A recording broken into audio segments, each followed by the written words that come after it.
Well, back to politics for a moment. About 70% of voters in a new survey say President Trump will be on their minds when they vote. Good morning to Dr. Cal Jillson, political scientist at SMU. The question is, who's more motivated, those who support the president or those who do not?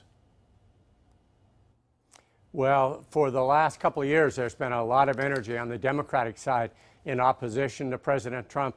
But every mobilization sees a counter-mobilization. Republicans saw that energy on the Democratic side, and particularly after Kavanaugh, they're just as motivated. So turnout today is going to be important on both sides. The president has been told over and over again, talk about the economy, talk about the economy. He has chosen to ignore that and talk about issues like what are called red meat issues like immigration. Yeah, that's right. In an economy as good as this one, where you've got very low unemployment, inflation is still under control, you're starting to get some wage growth. Most presidents would spend all day, every day talking about the economy, saying, don't change this, we can keep it going.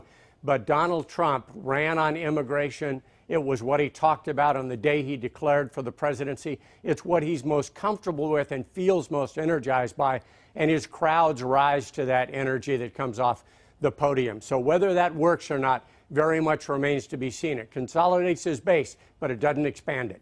In Texas, the U.S. Senate race, Cruz and O'Rourke, the Democrat O'Rourke, certainly a long shot. Las Vegas has him 4-1 against him. Did he hurt himself by not moving more to the center from what are pretty liberal positions? Yeah, I don't think so. I think most of the polls have him down in mid-single digits at this point, down maybe 5 or 6 points. Turnout is critical for him, as it would be any Democrat. But my sense is, if you look back to 2014 and think about Wendy Davis, who came to public attention with that abortion speech she gave in the state legislature, and then moved to more moderate positions on both abortion and guns, nobody believed her. So you got to run as what you are if you're going to be credible to the voters. His campaign, O'Rourke's campaign, likes to brag it's grassroots. It's also pretty unsophisticated. A quick example. My wife and I both voted. A sophisticated campaign would not have had somebody knock on my door last night and ask if I had voted yet. They would already know that.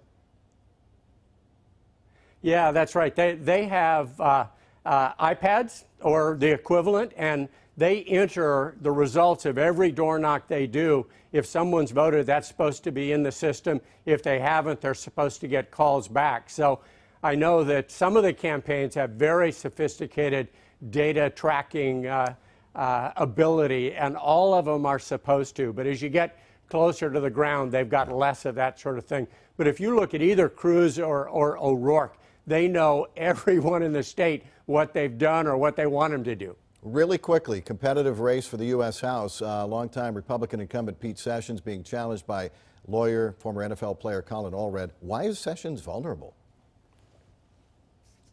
Well, Sessions is a very important guy in Washington. He's chairman of one of the House's most important committees.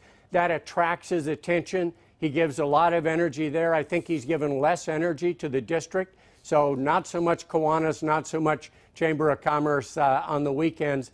And that lost him a little bit of traction. Allred is an attractive candidate. Last poll I saw had Allred up, but it's going to be a dogfight. And really quickly, finally, the state legislature, can it get any more conservative? I guess it can. And does that mean the return of some things that business does not like it failed last time around, the transgender bathroom bill?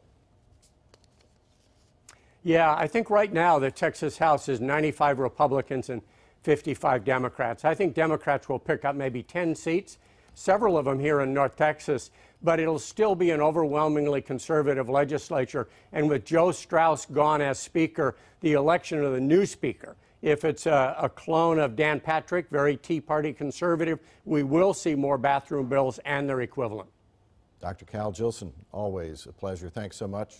Happy Election Day. I don't know if Thank you. That's a proper salutation, but enjoy the day anyway.